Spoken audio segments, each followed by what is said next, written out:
ابے تیرے جسم سے اگر خون نکل جائے تو لوگ کہیں وضو ٹوٹ گئے، کپڑے پہ لگ جائے تھوڑی دیر کے لیے سب کی توجہ چاہتا ہوں آگے سے لے کے پیچھے تک، پیچھے سے لے کے آگے تک، کوئی بھی دھیان ادھر ادھر نہ کرے، غور سے سنیے گا۔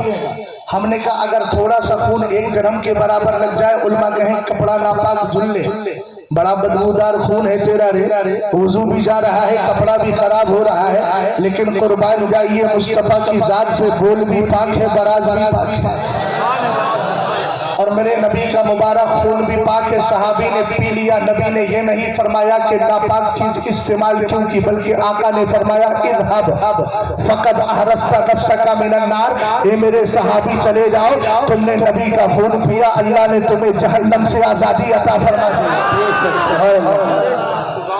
اعلیٰ حضرت کا ایک جملہ یہ ہو گیا، دوسری روایت کا جملہ ہے احترست من النار، تو جہنم سے بچ نکلا ہے، جہنم سے بچ گیا ہے، تجھے حفاظت مل گئی ہے، سرکشا مل گئی ہے، سیفٹی مل گئی ہے۔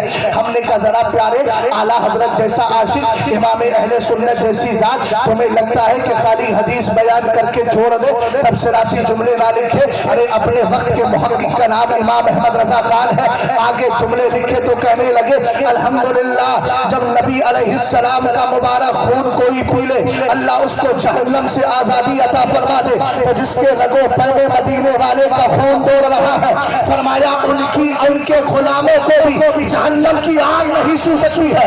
یہ نہیں کہا کہ ان کے رگوں میں خون دوڑ رہا ہے ان کے لیے جہنم کا کیا ہے، بلکہ فرمایا ان کے غلاموں کو جہنم کی آگ نہیں چھو سکتی ہے۔ ہم نے کہا یہ نسبت ہے جس نسبت نے جہنم سے بچایا ہے، لیکن کیا مقام ہے امام علی مقام کا، کیا شان ہے امام حسن مصطفیٰ کی، وہ ان کو نسبت بھی حاصل ہے اور نسب بھی بڑا پاکیزہ حاصل ہے۔ قرآن کہتا ہے فَإِذَا نُفِخَ فِي الصُّورِ فَلَا أَنْسَابَ بَيْنَهُمْ، قیامت کے دن سور پھونکا جائے گا، کوئی نسب نہ رہے گا، کوئی رشتہ نہ رہے گا۔ آقا کریم علیہ السلام پر قرآن کی آیت اتری، صحابہ کرام کے ذہن میں خیال آیا کہ السلام کا آقا کریم علیہ السلام کا جو ہے اس کو کیا کر رہے ہیں یار، ایسے مائک کائے رکھتے ہیں، کسی ایک جلسے میں قربان تھوڑی ہوگا، خراب مائک لے کر کے آتے ہیں، پورا خبر مار رہا ہے تمہارا تو مجھے پڑے گا اننا للہ و اننا الیہ راجعون۔ کیا ہے مائک لا پورا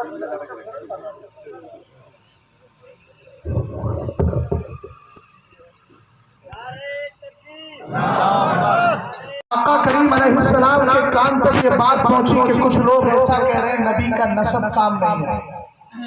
میرے سرکار علیہ السلام نے ارشاد فرمایا حضرت بلال حبشی سے اذان پڑھو، نماز کا وقت ہو گیا، سرکار علیہ السلام نے نماز پڑھائی۔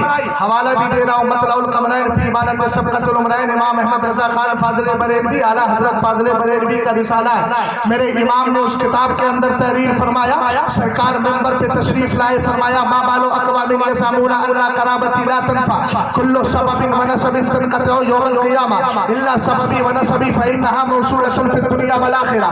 میرے نبی فرماتے ہیں کیا ہو گیا لوگوں کو، لوگ یہ کہہ رہے ہیں کہ میری رشتہ داری میری رشتہ داری فائدہ نہیں دے گی۔ سرکار نے آگے ارشاد فرمایا میرا رشتہ اور میرا نسب یہ یاد رکھنا قیامت کے دن ختم ہونے والا نہیں ہے، میرا نسب دنیا میں بھی باقی ہے اور آخرت میں بھی باقی ہے۔ زندہ ہو کر کے بولیے، مردہ لوگوں کے بیچ گفتگو کرنے کی عادت نہیں ہے، بلند آواز سے بولے سبحان اللہ، اور بلند آواز سے بولے سبحان اللہ۔ مدینے کے تاجدار فرماتے ہیں قیامت کے دن سارے رشتے سارے نسب ختم ہو جائیں گے، لیکن تمہارے نبی کا رشتہ باقی رہے گا، تمہارے نبی کا نسب باقی رہے گا، رشتہ باقی ہے، اسی لیے غلاموں کو شفاعت مل رہی ہے، رشتہ باقی ہے اسی لیے غلاموں کو جنت مل رہی ہے۔ اسی رشتے کو امام احمد رضا خان نے سمجھا تو پیارے انداز میں کہہ دیا تجھ سے اور جنت سے کیا مطلب، وہاں بھی دور ہو، ہم رسول اللہ کے جنت رسول اللہ کی، یہ رشتہ ہی تو ہے۔ اس کو مدینے کے تاجدار آقا علیہ السلام کے غلام نے سمجھایا ہے، اور آگے فرمایا میرے نبی نے ہے اور میرا نسب بھی باقی رہے گا۔ آؤ دیکھتے ہیں نسب کیسا باقی ہے۔ ابھی ذرا توجہ فرمائیے گا، کیسا نسب ہے امام علی مقام کا۔ میرے نبی کی 4 بیٹیاں ہیں، 3 بیٹے ہیں، 4 بیٹیاں ہیں، 3 بیٹے۔ پہلے بیٹے حضرت قاسم انتقال فرما گئے، حضرت عبداللہ کا انتقال ہو گیا، حضرت ابراہیم کا انتقال ہو گیا۔ ابو لہب اینڈ کمپنی چیخنے لگے، کہنے لگے بتنا محمد، اب نبی کی نسل ختم ہو گئی، سرکار علیہ السلام کی نسل کیسے چلے گی؟ مگر اس لہب ابو لہب کو پتا نہیں تھا جو خدائے تعالی حضرت امام علی مقام امام حسین کے بدلے میں حضرت ابراہیم کو لینے پر قادر ہے، وہ رب اس بات پر بھی قادر ہے کہ نسل مصطفیٰ کو کائنات میں عام کر دیا جائے۔ یار مولانا لوگ ذرا بولیے کم سے کم سبحان اللہ، اور بلند آواز سے بولیے سبحان اللہ، والوں کو پتہ چل جائے۔ الحمدللہ رب العالمین، آج بھی سنی مردہ نہیں ہے، بڑے پاکیزہ انداز میں زندہ ہے، اور ہماری زندگی کو سمجھنا ہے تو غزہ کے مسلمانوں کے حالات کو دیکھ لو، ہم ان حالات میں بھی زندہ ہے۔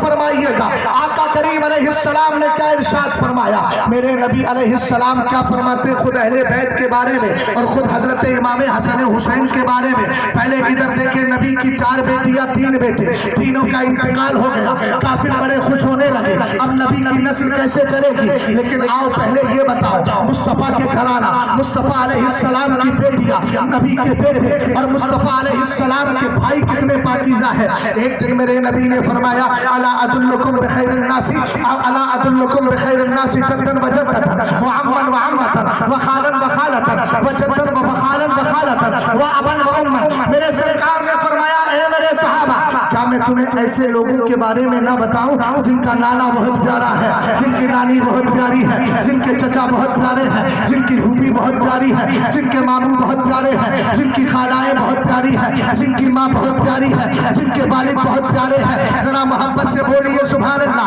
آقا کریم علیہ السلام کے صحابہ نے کہا کیوں نہیں؟ تب مدینے کے تاجدار نے ارشاد فرمایا سنو سنو، ہم الحسن والحسین، جن کے نانا اور نانی بڑے پیارے ہیں انہی کو حسن و حسین کہا جاتا ہے۔ سرکار تشریف فرما رہے ہیں، جدہما رسول اللہ و جدتہما خدیجہ بنت خویلد۔ میرے نبی نے فرمایا سنو، ان کے دادا محمد عربی بولو صلی اللہ علیہ وسلم اللہ کے رسول ہیں، ان کی نانی خدیجہ بنت خویلد ہے، وہ امہما فاطمہ بنت رسول اللہ، کہا ان کی ماں فاطمہ ہے، وہ ابوہما علی ابن ابی طالب، اور ان کے والد علی ابن ابی طالب ہیں، وہ امہما جعفر ابن ابی طالب، فرمایا ان کے چچا جعفر طیار ہے، وہ امتہما ام ہانی بنت ابی طالب، اور فرمایا ان کی پھوپھی ام ہانی بنت ابی طالب ہے۔ آگے میرے نبی نے ارشاد فرمایا وہ خالوہما القاسم ابن رسول اللہ، اور ان کے ماموں قاسم ابن رسول اللہ ہے، وہ خالاتہما زینب و رقیہ و ام کلثوم بنات رسول اللہ صلی اللہ علیہ وسلم۔ ایک جملے پہ ذرا توجہ دیجیے گا، سرکار کی صرف ایک بیٹی نہیں ہے، نبی کی 4 بیٹیاں ہیں۔ نہیں کہنے والے یہ بکواس کرتے نظر آتے ہیں کہ سرکار کی تو ایک ہی بیٹی ہے۔ ہم نے کہا اس کا جواب قرآن میں بھی ہے، اس کا جواب حدیث میں بھی ہے۔ سرکار فرماتے ہیں ان کی خالائیں بھی جنتی ہے۔ آقا کون ہے خالہ؟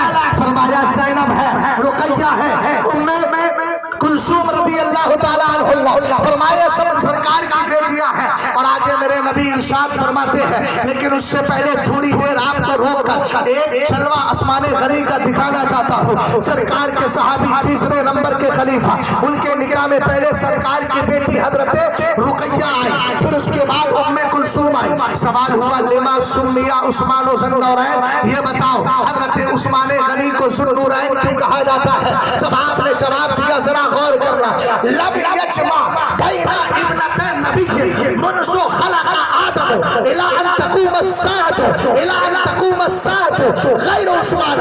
فرمایا اس خاک دانے کھیتی پر آسمان کے نیچے آدم سے لے کر قیامت تک کوئی ایسی ذات نہیں گزری ہے جس کے نکاح میں کسی نبی کی 2 بیٹیاں جمع ہو گئی ہو۔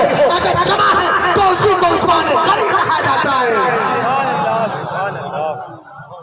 ہم سنی ہیں، ہمارے اندر 2 رنگی نہیں ہے، یہی تو بریلی کا احسان ہے جس نے ہمیں 2 رنگی نہیں سکھائی ہے، 1 رنگی سکھائی ہے۔ سمجھ گئے؟ اور الحمدللہ رب العالمین جہاں جائیں گے اپنے امام کا پیغام سنائیں گے۔ کسی کو اچھا لگے یا برا لگے تو ہم کہیں گے یہ بھی نہیں وہ بھی نہیں. ہمیں فکر کسی کی نہ اچھائی کی ہے نہ برائی کی. الحمدللہ رب العالمین جب ایسی ذاتیں پشپنائی کر رہی ہیں اور بریلی کا قائد ہماری پشپنائی کر رہا ہے. توجہ فرمائیے گا, غور کیجیے گا ذرا. سرکار کا آخری بیٹا بھی انتقال کر گیا, بڑے خوش ہوئے. قرآن کی آیت مصطفیٰ علیہ السلام کی بارگاہ میں جبریل لے کر آئے, انا اعطیناک الکوثر فصلی لربک وانحر ان شانئک هو الابتر. محبوب ہم نے آپ کو خیر کثیر کا مالک بنایا, اپنے رب کے لیے نماز پڑھیے, قربانی کیجیے. ان شانئک, اور کہیے دشمن سے تیری شان ہی نسل بریدہ ہونا ہے, مصطفیٰ کی نسل تو اب بھی باقی. سنی مسلمان کہنے لگا حضرت سمجھ میں نہیں آتا, سمجھ میں نہیں آتا. جب آقا کریم کے 3 بیٹے نرینہ اولاد دنیا سے چلی گئی تو آقا کریم کی نسل چلے گی کیسے؟ ہم نے کہا پریشان کیوں ہوتا ہے؟ اللہ تعالیٰ نے اپنے نبی کے لیے اس طریقے سے بہت سارے معاملات کو چینج فرما دیا ہے اور سارے نبیوں کا سردار بنا کر کے بھیجا ہے. آقا کریم علیہ السلام خود ارشاد فرماتے ہیں, اب بھائی اپنی ہلو کو بند کر لے اور میری گفتگو ہونے دے, اس کے بعد ہلو کرنا یا چلو کرنا. توجہ فرمائیے گا, رسول کریم علیہ السلام کے دیوانوں ذرا غور کریں. میرے نبی علیہ السلام نے, اللہ تعالیٰ نے اپنے حبیب کے لیے قانون دنیا اور کائنات کو کیسے تبدیل فرما دیا. حضرت آدم سے لے کر حضرت موسیٰ علیہ السلام تک اور حضرت عیسیٰ آئیں گے, شادی ہوگی, ان کی بھی نسل ہوگی, لیکن یاد رکھنا سب کی نسلیں چل رہی ہیں تو لڑکوں سے چل رہی ہے. لیکن جب بات مصطفیٰ کی آئی تو مدینے کے تاجدار نے کہا ان اللہ تعالی جعل ذریۃ کل نبی فی صلبہ وان اللہ تعالی جعل ذریۃ فی صلب علی ابن ابی طالب. فرمایا اللہ نے سارے نبیوں کی نسلوں کو انہیں کی پشت میں رکھا تھا, لیکن میری نسل کو علی کی پشت میں رکھ دیا ہے. سمجھ گئے؟ نظام بدل گیا, تمہاری نسلیں چلے. اور وہ بھی خصوصیت حضرت فاطمہ الزہرا کی. یہ جملہ اس لیے بول رہا ہوں کہ ہندوستان میں کچھ ایسے بھی سید ہیں جن کی والدہ سیدہ ہے تو کہنے لگے ہم بھی سید, ہماری ماں. ہم نے کہا اگر یہ خصوصیت آپ کی والدہ کو بھی حاصل ہو جائے کہ ماں کی وجہ سے آپ سید ہو گئے تو فاطمہ کی خصوصیت تو باقی نہیں رہے. یہ خصوصیت ہے حضرت فاطمہ الزہرا کی, جن کا کمال دیکھو قوم بنی اسرائیل میں. جب 2 بچوں کی دیوار ٹیڑھی تھی, حضرت خضر نے سیدھی کی, خزانہ بچا دیا. قرآن بولا وَكَانَ أَبُوهُمَا صَالِحًا. ان کا باپ نیک تھا. کون سا باپ؟ 14 پشتوں پہلے دادا آیا تھا, متقی تھا. 14 پشتوں پہلے دادا کے تقوی نے یہ کمال دکھایا. 14 پشتوں کے بعد پوتوں کا خزانہ بچا لیا. اعلیٰ حضرت نے جب اس کو ذکر فرمایا تو کہا کہ 14 ابھی تو میری تیسری ہی پشت ہے, دیکھیے فضل کہاں تک باقی رہتا ہے. ابھی بریلی میں بھی 14 پشتیں پوری نہیں ہوئی ہیں. یاد فرمائیے گا. اب میں آپ سے پوچھنا چاہتا ہوں, اگر کوئی یہودی کھڑے ہو کر کے یہ سوال کرے تیرے نبی سے میرا نبی افضل. سید صاحب قبلہ ذرا توجہ فرمائیے گا, بہت اہم پوائنٹ دے رہا ہوں. حضور گلزار ملت سے توجہ کی بات کی ضرورت ہی نہیں ہے, اس لیے کہ حضرت تو سراپا توجہ بنے ہوئے ہیں, آپ بھی الحمدللہ توجہ بنے ہوئے ہیں, لیکن چونکہ پیچھے ہے نظر نہیں آ رہا ہے, اس لیے میں آپ کی توجہ چاہتا ہوں, ذرا غور فرمائیے گا. اب اگر کوئی یہودی کہنے لگے تیرے نبی سے ہمارا نبی افضل, آدمی پریشان ہو گیا. خلق سے اولیاء سے رسول اور رسولوں سے اعلیٰ ہمارا نبی.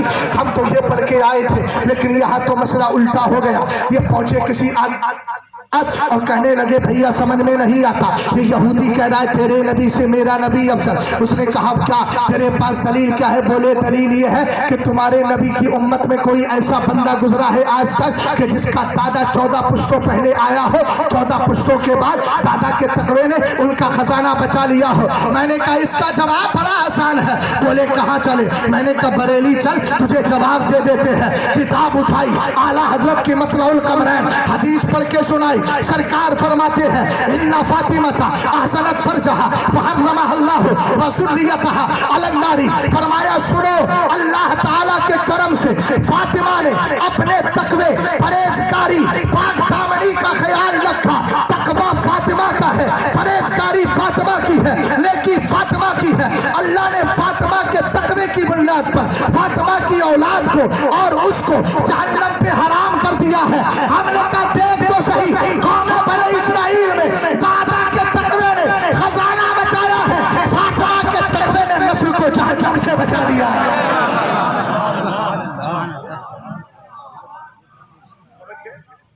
اور فرمائیے آگے بڑھے, اس سے کچھ کہنے کی ضرورت نہیں ہے چونکہ یہ انتقال کے بالکل قریب ہے. بس اس پہ کفن پہنانے کی ضرورت ہے. کفن چڑھ جائے گا نا تو پھر یہ سیدھا قبر میں چلا جائے گا, پھر اعلان ہو جائے گا. 10 دن بھی اعلان کر رہے تھے نا کچھ لوگ, 10 دن گزر گئے, لگ رہا اب ڈھول بند ہو گیا ہوگا, ڈھول بند ہو گیا ہوگا. ان کی طرف سے ایک مفتی اعظم اٹھے تھے, کہنے لگے غلط ثابت کر کے دکھا. ہم نے کہا فقہا نے اعلان کے لیے لکھا ہے, لیکن مجھے یہ بتاؤ محرم میں جو انہوں نے ڈھول کو جو اعلان کے لیے لکھا ہے وہ بربنائے ضرورت ہے. کیا محرم کی خبر دینا یہ ضرورت شریعہ ہے؟ اور اگر یہ ضرورت شریعہ ہے تو اس سے بڑی ضرورت شریعہ 12 دن ہے مبارک شریف کے, اور اس سے بڑی ضرورت شریعہ کیا ہے؟ رمضان شریف ہے. اس کو روزے فرض ہوتے ہیں, تو اس کا مطلب 30 دن ڈھول بنوایا جائے. کہنے لگے یہ کیسی بات کر رہے ہیں, محدث کبیر کو لیا مجھے لیا. میں نے کہا یار میں علمی بات ان سے کرتا ہوں جن کے پاس علمی عقل ہوتی ہے. آپ کو پتا نہیں ہے حضرت ابراہیم علیہ السلام نے نمرود سے جب بات کی تھی تو دیکھا یہ تو میرا پاگل ہے, تو کہنے لگے فاتبیہا من المشرقی, اے اللہ تعالیٰ اس کو مشرق سے نکالتا ہے, فاتبیہا من المغرب, تو سورج کو مغرب سے نکال دے. پاگلوں سے علمی باتیں نہیں کی جاتی. تابو بالجنون جنونا عربی میں کہا جاتا ہے پاگلوں کا علاج پاگل پن سے کیا جاتا ہے. جیسے اس نے ڈھول کو 10 دن کہا تھا اور کہا تھا اعلان کے لیے, تو میں نے کہا چڑ کیوں گیا بے, ابے اعلان کے لیے میں بھی کہہ رہا ہوں مرنے سے پہلے تیری موت کا اعلان کر دیا جائے گا. جب مرے تو لوگوں سے کہو کہ میرے لیے ڈھول بجا دینا تاکہ میری موت کا اعلان ہو جائے. مجھے تختہ غسل پہ لے جانا تاکہ غسل میں شرکت کرنے والے آ جائیں. مجھے قبر میں لے کر کے جانا تاکہ دفن کرنے والے آ جائیں. جنازے پہ لے کر جاؤ نماز جنازہ کے لیے تو اعلان کرنا تاکہ لوگ نماز پڑھنے آ جائیں. ہم نے کہہ دیا تو برا لگا.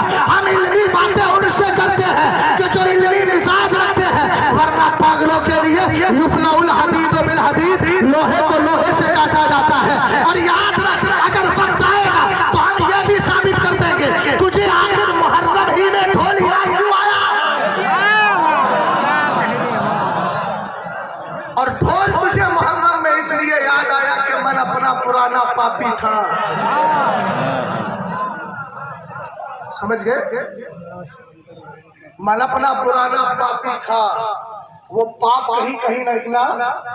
ابے چند دنوں پہلے امیر معاویہ کے خلاف بھوکا اور اعلیٰ حضرت کی عبارت کو تو نے کاٹ چھاٹ کے پیش کیا, پھر تو نے ڈھول کی بات کہی تو ہم سمجھ گئے تیرا قدم کہاں جا رہا. تو جس انداز میں تو نے بات کی تھی اسی انداز میں ہم نہیں کرتے, ورنہ اللہ کا فضل شہزاد کو کوئی نہ سمجھائے. علمی بات آتی ہے تو علمی انداز میں جواب دینے کی بھی اپنے مرشد کے فضل سے طاقت رکھتا ہوں. لیکن اب علمی باتیں ان سے کی جائیں جنہوں نے کتابیں پڑھی لکھی ہو. بولے ہم تو پیدا ہوتے ہی فتاوی رضویہ, میں نے کہا 30 جلدیں ہیں. حضرت کی توجہ چاہتا ہے. ابھی بچہ پیدا ہوا, فتاوی رضویہ رضا اکیڈمی والی بھی 12 جلدیں ہیں. کسی بچے کو 12 جلدیں تھماؤ وہ تو یہ شکر منا زندہ ہے, ورنہ فتاوی رضویہ کا بوجھ کیسے اٹھتا. ابھی یار یہ بچہ پیدا ہوا, پیدا ہوتے ہی فتاوی رضویہ ہاتھ میں, کچھ عقل ہے کہ نہیں بھائی, اتنا تو سوچ لیا ہوتا. توجہ فرمائیے گا, ہم ایسوں کے ساتھ میں نہیں ہیں. اور یاد رکھنا ہم دادا اور پوتا دیکھ کے فیصلہ نہیں کرتے, ہم شریعت دیکھ کے فیصلہ کرتے ہیں. لیکن جب بات آتی ہے دادا کی تو شیر بش اہل سنت کو, صدور مشاہدہ ملت کو, ان کے پاکیزہ تربیت یافتہ حضرت حسن عسکری جیسی ذاتوں کو اس طرح نکال لیتے ہیں جیسے حضرت حسان ابن ثابت نے کہا تھا. جب میرے نبی نے کہا حسان یہ کفار قریش میری ہجو کر رہے ہیں, تم ہجو کیوں نہیں کرتے؟ کہا آقا میں کروں گا. سرکار نے فرمایا کیسے کرو گے؟ ان کا نسب میرا نسب ہے, ان کا خاندان میرا خاندان ہے. تب آپ نے کہا تھا یا رسول اللہ لا اسلمنک منہم,